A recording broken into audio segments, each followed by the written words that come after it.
The opinions expressed on this program represent the viewpoints of individual authors or contributors and do not necessarily reflect those of Troy University.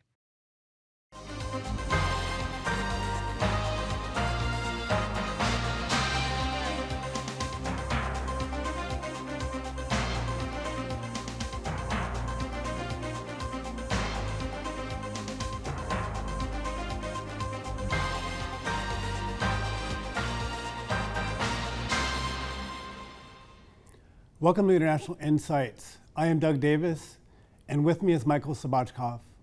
On this episode, we'll be speaking with Dr. Jeffrey Sachs.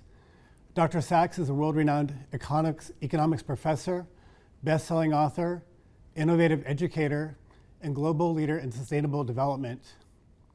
Our guest is recognized the world over as an international expert and has many accomplishments. He has consulted with and created governmental policy around the world, and Dr. Sachs serves as the director for the Center of Sustainable Development at Columbia University, where he holds the rank of university professor, the university's highest academic rank. Sachs was the director of the Earth Institute at Columbia University from 2002 to 2016. He is the president of the UN Sustainable Development Solutions Network. Dr. Sachs, welcome to the program from New York.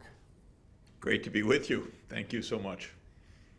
Jeff, I want to ask you a brief question from a long time ago, and that is that you served as a consultant and really drove a lot of the changes from a market economy, from a command economy to a market economy in Eastern Europe first, and then also consulted for the change from the Soviet era to the Russian era. In the case of Eastern Europe, we found that many of those states have become some of our staunchest allies now. But in the case of Russia, we see that Russia is very unhappy and an enemy to the United States. What would you account for that difference? And if you had to do it all over again, do you think that shock therapy is the right way to go? Well, thanks a lot. And you bring back memories and events of about 35 years ago. I became economic advisor to the Polish government in 1989 to help the transformation for what was a bankrupt economy and a defunct, centrally planned economy to a market economy. And Poland has indeed done extremely well. It joined the European Union. It was at a living standard roughly 1/3 of Germany's back in 1989, and now roughly 70% of Germany's today. So that's a measure of the change. In the case of Russia, the same policies that I recommended for Poland, I recommended for Russia.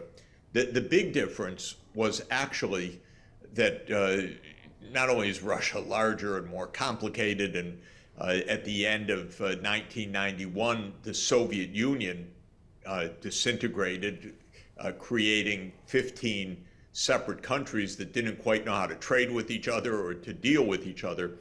But one of the big differences was the attitude of the United States government. My attitude was, well, Poland is a new friend, and in my work with President Gorbachev and President Yeltsin, I knew that those leaders wanted to be a friend of the United States. The truth is, the US government had a somewhat different idea, which is, well, Russia's too big to be a friend, it's still a threat. And so while we welcome Poland or Hungary or Czechoslovakia, which is now two countries, Czech Republic and Slovakia, into our fold, Russia, we're not going to treat quite the same nice way. In fact, really the idea of the US government, I didn't know it at the time, but I know it now in retrospect, was to keep Russia at an arm's length and more to try to surround Russia with our NATO military alliance and other kinds of pressures. So to my mind, the big difference of what happened in Central and Eastern Europe from what happened in the former Soviet Union was a kind of attitude of the US government. One side was deemed to be our partner, the other side was deemed to be our continuing foe. It makes a big difference for how economic policies unfold in such a context. In Poland, there was a quick stability and then growth.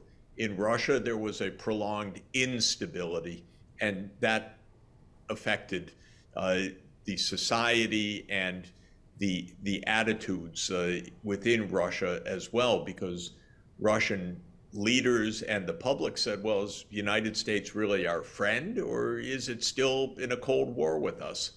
There was a lot of disappointment, I would say. We heard that recently with President Putin's interview with Tucker Carlson, just a disappointment that in the early 1990s, when Russia just wanted to be normal and cooperative, they faced a very tough sell in Washington. Jeffrey, I want to follow up by looking at the US dollar and its place in the global economy. It has come under criticism, and some states in Africa and the BRICS are looking to replace the US dollar. My question is the dollar under attack, and what does that mean for the US place in the global economy? The US dollar remains the center of most of the world economy. It reached that preeminence after World War II, because before World War II, the British pound sterling played that role. By the end of World War II, the British economy was in desperate financial shape, and the empire had ended with the independence of much of Britain's old empire. And so the leadership in the world, including the centrality of the currency, shifted from the pound sterling to the US dollar. And the US dollar has effectively remained at the center of international trade and finance since then. What does that mean? It means that when private businesses export and import, they largely denominate their trade in US dollars. When they take settlements, they largely pay or receive payment in US dollars. Maybe then they convert it to their own national currencies. But trade, settlements, and savings and finance, how bonds are denominated, are largely in US dollars as well. This is not 100%. This is 60 to 70% of international transactions, because the euro plays a role, the pound sterling plays a tiny role, the Japanese yen plays a little role, the Chinese renminbi plays a growing but still modest role. Now, the US gets a privilege out of this. Other countries use dollars. This has made it relatively easy for the US government to borrow to fund deficits. And when the Federal Reserve increases the money supply, those dollars have generally been held by others as foreign exchange reserves rather than converted into other currencies, in which case the US dollar would have lost its value relative to the other currencies. So in the 1960s, the French president at the time, Charles de Gaulle, said that the US had an exorbitant privilege, that it could basically print money and others would take it because the dollar was their currency too. And there is some privilege to that. It's not extreme, but it's real. Now, what's happened in the last 20 years is three things. The relative size of the US economy compared to the world is declining a bit because China and others are rising a bit. So that's one thing. Second is technology. The US-based dollar settlement system, which generally runs through commercial banks, is also being replaced to some extent by digital currencies, even cryptocurrencies a little bit, but central bank digital currencies and other non-bank and also non-dollar settlements. But the third thing that's happened is, I have to say it, unfortunately, a self-made injury of the United States, which is that the U.S. government and the presidents have said, well, other countries are holding our reserves. They're using the dollar. We can use the dollar as a political weapon against regimes we don't like. And the U.S. got into the habit, starting around 15 years ago, of actually confiscating the reserves of other governments that we don't like. Now, one by one, the public might say, well, yeah, those are bad guys. But if you keep doing it, then other countries don't want to use your currency anymore. And that is absolutely what's happening right now. The BRICS countries, which started as 5, the BRICS, which means Brazil, Russia, India, China, and South Africa, and now another 5, which includes Egypt, Ethiopia, Saudi Arabia, United Arab Emirates, and Iran, have said, we'll make our own settlements, not in dollars. And the reason is we confiscated Iranian reserves. We confiscated Russian reserves.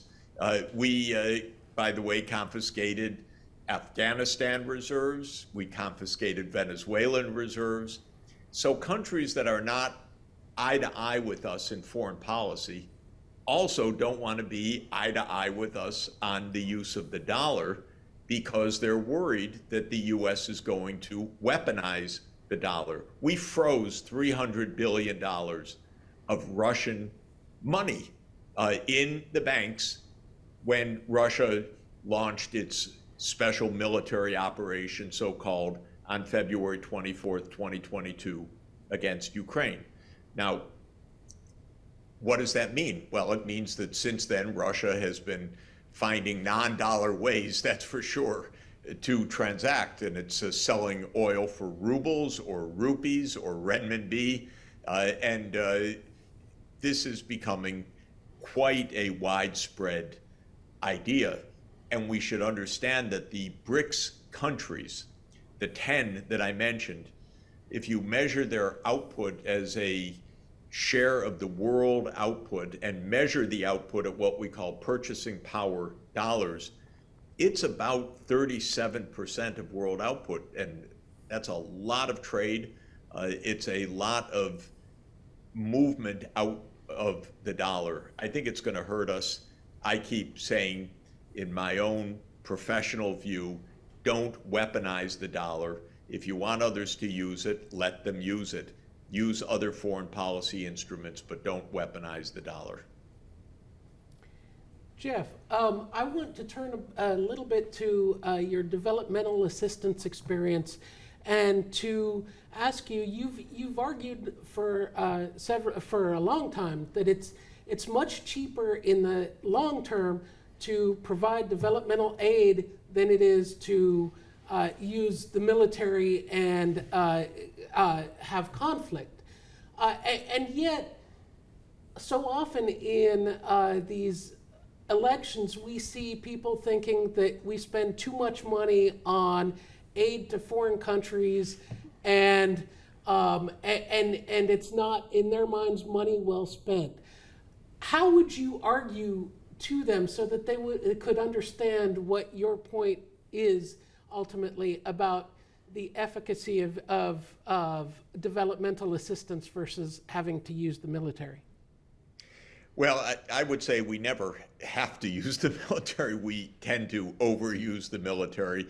And I think Americans are a little tired right now, because since 2001 and 9/11, it was Afghanistan that turned out to be really a debacle.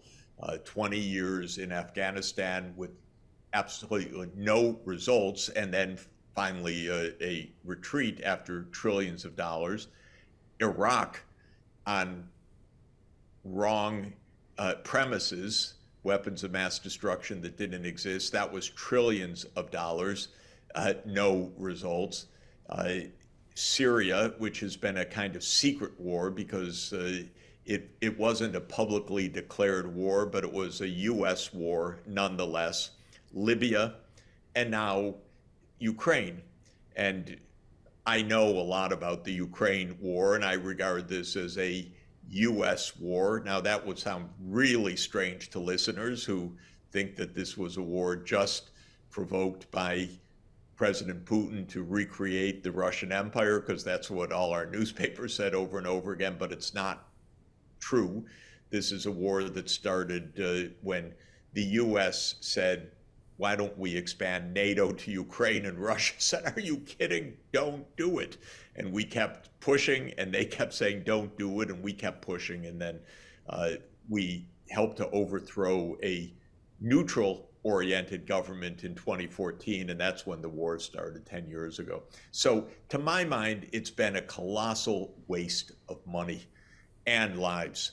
But we've spent about $5 trillion on wars since 2001. I think we have nothing to show for it, frankly, except a lot of public debt, and that's going to hurt us in the long term. When we think about the development aid, it's amazing.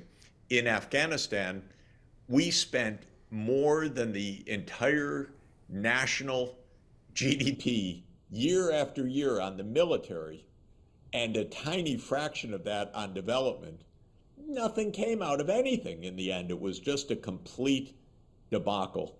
Typically, in a given year now, we spend what we call foreign aid, even though some of that's military, by the way, but we spend what we call foreign aid about $30 billion a year, and we spend on the military, if you add in the intelligence agencies, Homeland Security, the Pentagon, the Department of Energy nuclear program, and the Veterans Administration, we spend $1.5 trillion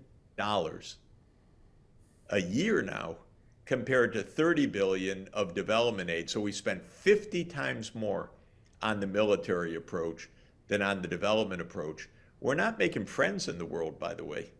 We're not making friends. We've got the BRICS against us. We're isolated in this war of Israel and Gaza. We didn't make friends over Ukraine. We've got tensions everywhere. So I don't think our current approach is working very well. That's been my view.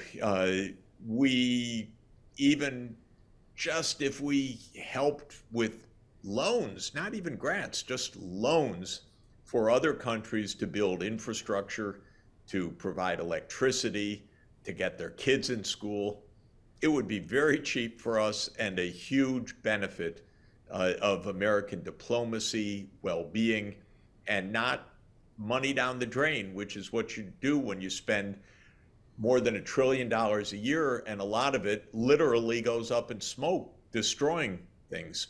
It just doesn't work in my view. Excellent. Jeff, I have a follow-up question regarding China. You say that we shouldn't fear China's rise, and yet the US government counts China as a near-peer competitor, and we are building our defenses around containing China. What should our approach to China be? Well, I think we should start by understanding that China is a great civilization, and it has been a unified state since 221 BC. So if you think about it, China is about 10 times older than the United States. To my mind, it's a glorious place. I like to go 2 or 3 times a year. It's got a glorious history. It's got glorious philosophers like Confucius. It's got great food, great tourism, wonderful technology. And I think that China, therefore, is a very important, positive, and constructive force in the world. That's not how the government views it. Basically, the U.S. approach, and I think it's not the right approach, but the U.S. approach is we are the sole superpower, so any other big country is a threat to us, because if we're the sole superpower, we want to be the sole superpower. And that's why Russia, which is 11 time zones big, and China, which has 1.4 billion people, are actually almost instinctively taken as an enemy. Now, I, as I say, have been to China dozens of times. I've trained senior officials in China who were young students of mine, and now 30 years later are some of the most senior officials in China. I've studied Chinese history for the last 40 years as best I can. And what I see is a country that unified 2,000 years ago and basically never, ever tried to have overseas colonies or to threaten other continents. It didn't play any role in the imperial age except to be imperialized by Western countries. China didn't go out and attack Africa or attack Western Asia or try to settle Latin America. Indeed, they made a kind of mistake in 1434, so 600 years ago. They had a great fleet, and they decided one year to scrap it. We don't need the fleet. We need to protect ourselves against northern invaders coming over land, not by the sea. So we don't need a fleet. So China gave up on the oceans 4 or 6 centuries ago, and that's just when the Europeans were taking to the oceans, and the Europeans ended up being the imperial powers of the world. It's fascinating. You know, China and Japan are next door neighbors. China's much larger than Japan. If this were in Europe, say France and Britain, you would have expected them to be at war almost every year over the last 1,000 years. The fact is, China never invaded Japan once, never tried, except in this very peculiar moment when the Mongols were ruling China, and they tried to invade Japan 2 times, in 1274 AD and 1281 AD. So it's 750 years ago. China never tried even to invade Japan or Korea. It didn't work the other way, because as Japan became industrialized, they immediately tried to invade China. So I think we've got it upside down. We're making an enemy where there is no enemy. We're blaming China for its success in catching up after a century of impoverishment, because what happened in China between 1839 and 1949 was dreadful. First, the British invaded, and they invaded in the most disgusting way, in the Opium War, to make sure that China would take opium, which was addicting the Chinese, from the British, because the British wanted to earn foreign exchange to buy Chinese tea. If you can imagine this, it's like the United States being invaded by the Colombian narcos. You know, that's what Britain did. They invaded for the sake of drug trade. And then after that came Japanese invasions and other imperial invasions. So China became impoverished by the time of the People's Republic of China in 1949. Since then, and especially since 1980, they've had a tremendous catching up period. I've watched it with my own eyes, because my first trip to China was 1981, and China was impoverished then. And now China's a very sophisticated, well-to-do, upper-income country. But I'm proud of that. I'm not I think this is a great accomplishment, and if we cooperated, boy, we could solve a lot of problems in the world. But the United States' attitude, in my view, is they're big, therefore they're a threat, and I think that's an illogical position. Jeff, I'd like to turn on a couple of things that you've mentioned in terms of our foreign policy towards Russia and to China, and you've alluded a little bit to the fact that we tend to focus on short-term versus long-term views. You mentioned the history of the Chinese having such a long history, and yet we really focus on the short term. We really focus on each election cycle as opposed to a long-term foreign policy. If you were making foreign policy recommendations now, how would you recommend that we shift this, and how do we change our foreign policy to one that's more effective? Yeah, thanks a lot. I make recommendations all the time. It's just no one listens. But anyway, but I make them anyway. But my basic idea is sit down and talk to the other side. You know, President Putin was asked by Tucker Carlson, well, have you talked to Biden? No, not since February 2022. I keep saying to the White House, by the way, if you want to use my Zoom account, use it. If you want to use my cell phone, use it. Pick up the phone and call. You got to talk. I talk to the Russian leaders, not to Putin, but to other Russian senior officials. I hear them. There are things that need to be said to the United States. I talk, and that the United States, can talk back to Russia. On December 15th, 2021, President Putin put on the table, people can find it online, something called the Draft U.S.-Russia Security Agreement. President Putin's point was stop NATO enlargement, let's have a security arrangement that really is mutually beneficial and safe.